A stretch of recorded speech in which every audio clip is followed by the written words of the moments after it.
I just went to Cleveland recently. I have Really? investment in a daycare center there, 3, and so I went there to help to create a new type of curriculum that will help young people early on begin to develop the communication skills that I think that's very important in becoming successful in life. That's major, your mindset, but also to have a value for life. That we see so much violence as children. They said over 200 acts of violence when children are raised in a culture. And the study that was done by Dr. Seligman in the book called Learn Optimism, the 26-year most exhaustive study on self-esteem said that between the ages of 0 and 5, that we develop permanent personality characteristics that follow us for the rest of our lives.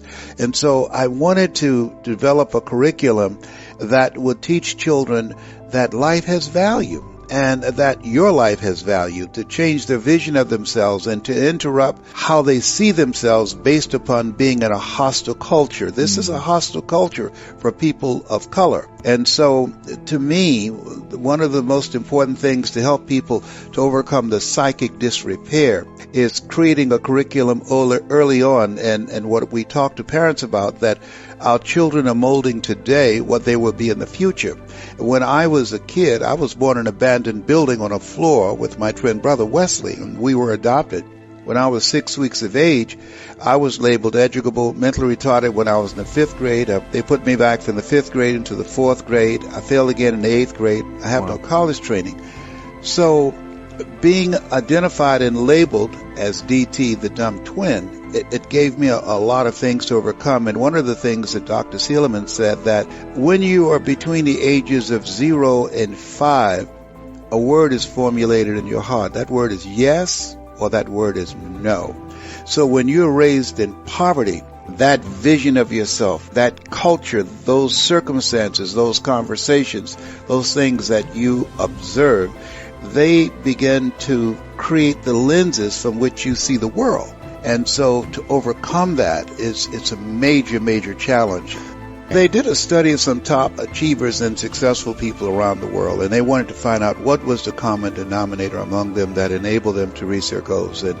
And what they discovered, that 85% of them reached their goals because of their attitude, their vision about themselves, and 15% because of their aptitude. So school, as you know, has been focused on reading, writing, and arithmetic. It does not consider critical thinking and conceptual education, and it does not help young people begin to mold a vision of themselves that will allow them to be an asset to our society rather than a liability. In fact, particularly when it comes to children of minorities, one of the things that the school systems do, they track and determine based upon the failure rates of African American children and Latino kids in the 3rd grade. Based upon those failure rates, they determine and extrapolate from those numbers how many prisons they're going to build. So if you can track failure, you can also track success. So when you come up in an environment that is, one, designed to destroy your sense of self, and 2, give you and provide for you an inferior education. Like when I came up in school at Booker T. Washington High School, the money that was allocated to educate kids on Miami Beach and Coral Gables versus Booker T. Washington High School, it's just tremendous difference. And when we got books, we got the old books that were 5 and 6 years old, written in, pages torn out of. And when they gave the test on the new books that we never got, and they said that we were inferior, we believed them, because the newspaper said so, and we bought that. And so one of the worst things that you can do is provide an environment and get people to buy in a lie about themselves and cause them to live a small life as opposed to a life of achievement, because the culture is designed to hold us back. When I graduated from high school, a white high school dropout had more of a chance of getting a job than a black college graduate. So that kind of environment destroys your sense of self. My mother was working for a very wealthy family. She worked for wealthy families on Miami Beach. And I remember Mrs. Swiderski. She cooked for these families, and we ate the food left over from the families that she cooked for. She kept their children, and we wore the hand-me-down clothes of the children that she worked for. And when I had the assignment of cleaning Mr. Swiderski's office and shining his shoes, and he was listening to various motivational recordings. This is reel to reel. This is before 8-track and before cassettes. And those words I had no idea while I was shining his shoes, listening to people like Jim Rohn. When the end comes for you, let it find you conquering a new mountain, not sliding down an old one. People like Zig Ziglar, if you give enough people what they want, they will give you what you want. Listening to some of the words of Winston Churchill, the truth is incontrovertible, malice may attack it, ignorance may deride it, but at the end, there it is.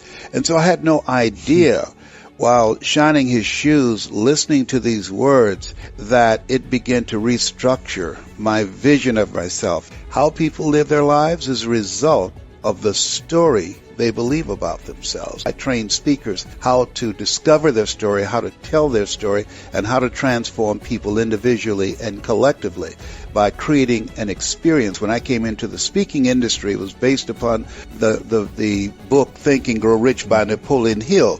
Napoleon Hill's book was a good book, and they considered that the Bible of the motivational speaking industry. Well, I come to know because of my mentor, Mike Williams in Columbus, Ohio. He wrote the book called The Road to Your Best Stuff. He said, Les, if information could change people, everybody would be skinny, rich, and happy. So he said in order to change people, you have to create a significant emotional event, that you have to interrupt a person's story that they believe about themselves with your story.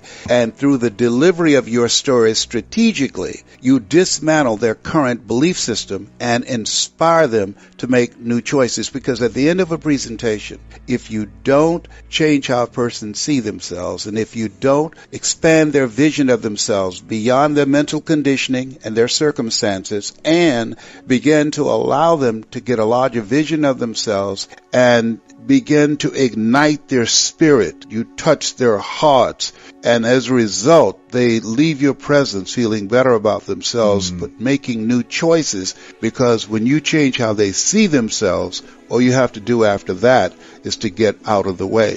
One of the things that I spoke the other day, and I wanted this group of people that I was talking to, I wanted to challenge them to get outside of their comfort zone and to become uncomfortable with where they are. There's no saying you can take a horse to the water, but you can't make him drink. However, if you know how to speak strategically and create a special moment, you can create a thirst where they want to drink. And so when I got to the end of my presentation, I looked at them and I said, right now I want to talk to you about Dr. Howard Thurman, who was one of the mentors of Dr. Martin Luther King Jr. and Albert Schweitzer and Mahatma Gandhi.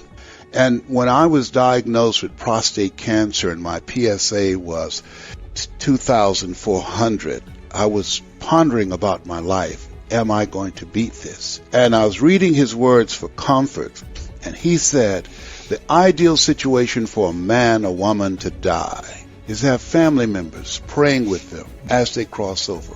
But imagine, if you will, being on your deathbed and standing around your bed, the ghost of the dreams, the ideas, the abilities given.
To you by life, but you, for whatever reason, you never pursued those dreams.